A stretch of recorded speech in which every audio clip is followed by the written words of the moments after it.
आज आपल्याला जायचं होतं बघ कुंभारीला। आज होती घुगे मंडळाची पंगत, म्हणजे गजानन महाराजचा सप्ताह चालू होता, तिथं होती आज पंगत। मग काय आता पहिलं विठ्ठल रुक्माईचं दर्शन घेतलं, दर्शन घेतल्याच्या नंतर आपण सकाळी 6 वाजता निघालो होतो कुंभारीला जाण्यासाठी। मग काय पहिलं त्याला शंकर चाचाच्या टमटमध्ये बसून घुगे मंडळाच्या लक्ष्मी आप्पाला जायचं होतं, आता आप्पाच्या मोटरसायकलवर कुंभारीला।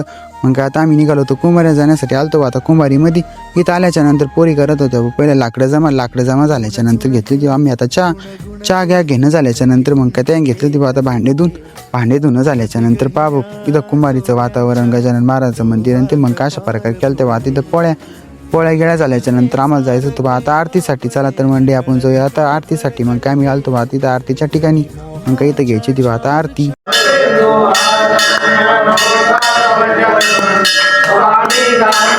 मग काय अशा प्रकारे झाली ती आता आरती झाल्याच्या नंतर आपण आलो इथं खाली, इथं गजानन महाराजचा सप्ताह बसला होता मंडपामध्ये। मग काय बसल्या आता पंक्ती बसल्याच्या नंतर वाड्या तुमच्या पंक्ती। मग काय सगळेजण जेवले होते, जेवण झाल्याच्या नंतर गट्ट्यानंतर करत होते व इथे साफसफाई। आता मग काय अशा प्रकारे आता आम्ही निघालो होतो घरी जाण्यासाठी। चला तर मंडळी आपण भेटू आता उद्याच्या ब्लॉगमध्ये।